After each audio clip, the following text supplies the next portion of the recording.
Everybody that's struggling is going through a belief system. They are manifesting that struggle unconsciously. They're not doing it with intent. That's why I can't say that they're doing something that is shooting themselves in the foot, because they're not doing it with conscious intent. It's coming from their unconscious program. You can't talk negative and expect to live a positive life.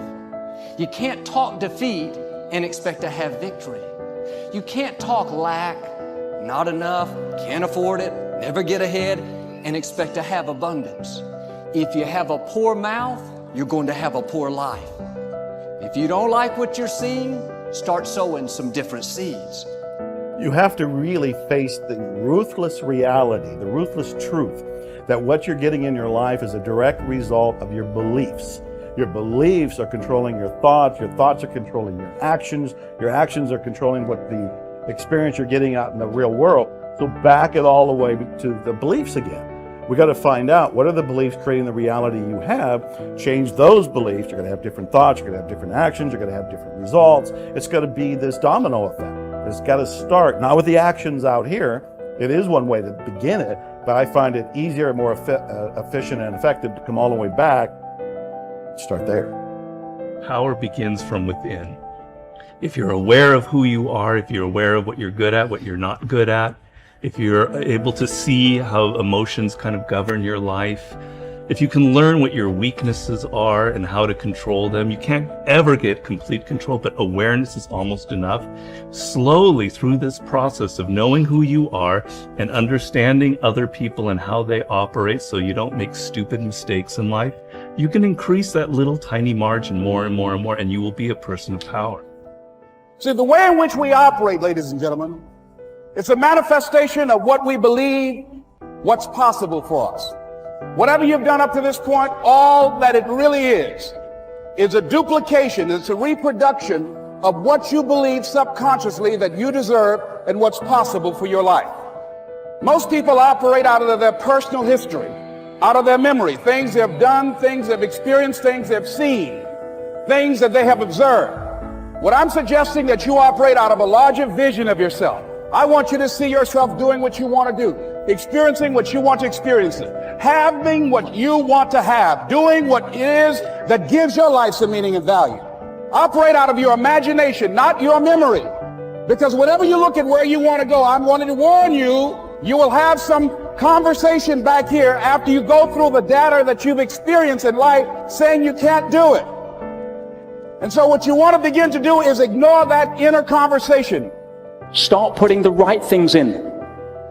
Now, we live in a time in society where there's so much great information, whether it's a podcast, whether it's inspirational interviews, whether it's books or the lives of some of the people we looked at earlier.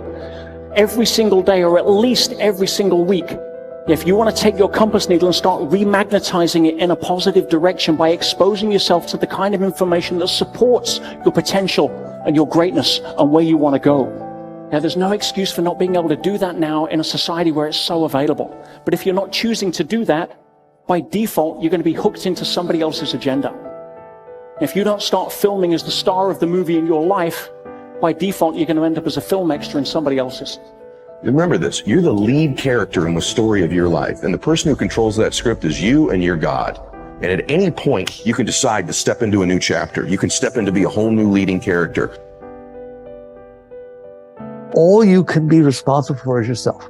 Your starting position is, right, you have to evolve with the different situations that are presented to you.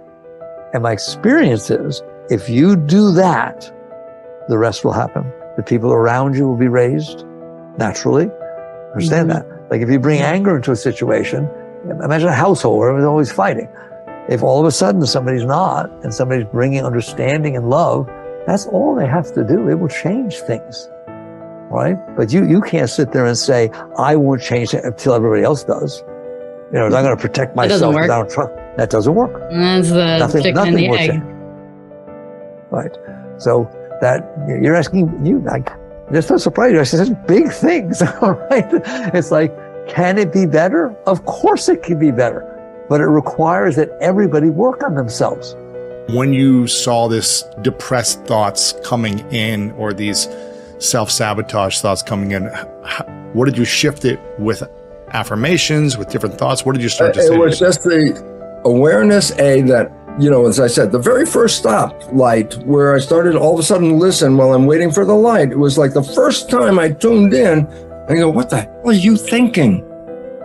That was the most important thing, because then the habit of not going there anymore, starting to realize, this is why am I thinking this negative thing? Turn around, make a positive statement right now, because that negative one is taking you on and just a repetition of this behavior become habitual. So, and habits are great. Why? No effort. I love habits. Why? You don't even have to think about them. They do it automatically, So if you put in these really great habits, you can walk through the day and think anything you want, do anything you want, and your habit, if they're good ones, will just guide you perfectly through here without even being involved with thinking.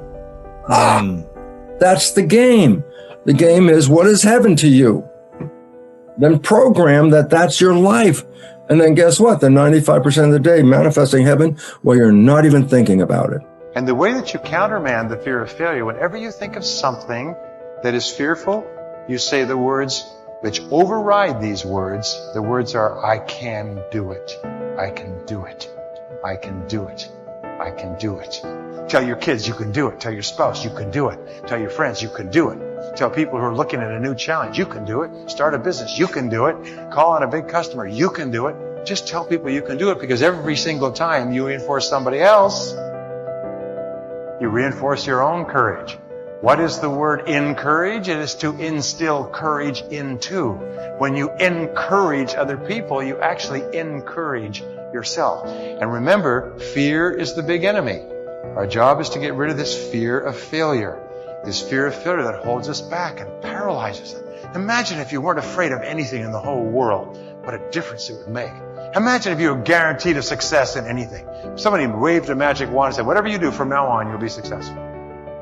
And you went out here and you could do anything, call on anybody, go anywhere, start anything, try anything, and you'd be successful. We don't realize how much of a role fear plays in our life until we think what we would do if we didn't have any. The brain is made up of two types of cells, neurons and glia, and it's pretty much complete at the 8th month of pregnancy, with twice as many neurons as the adult version. As we age, neurons that aren't used don't fit the required job, or are simply too weak, will be pruned away in a process known as neural Darwinism.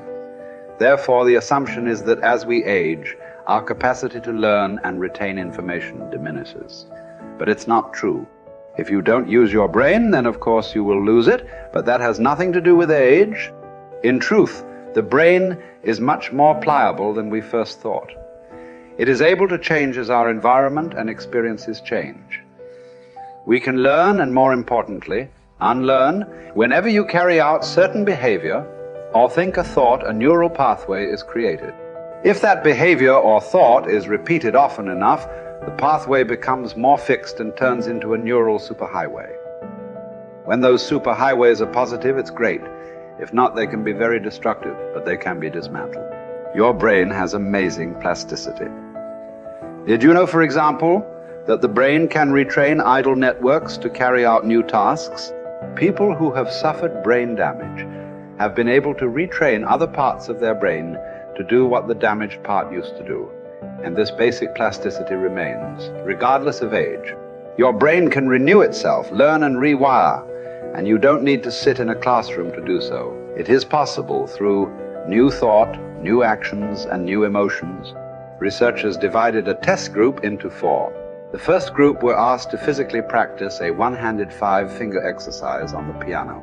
Group 2 were to play the piano randomly, and Group 3 were asked to watch Group 1 memorize the exercise and mentally rehearse it only while Group 4 did nothing. Each group was to do their thing for 2 hours a day for 5 days. 2 things were fascinating about this study. First, the speed at which the brain altered. New pathways were created after just 10 hours of practice over 5 days. Perhaps what is even more amazing is that Group 3, who did not actually play the piano but pretended to do so in their minds, had almost as much brain activity in the exact same area of the brain as Group 1. You share in that all power, all wisdom of mind, but you've got to take it. The power is there, but you must use it.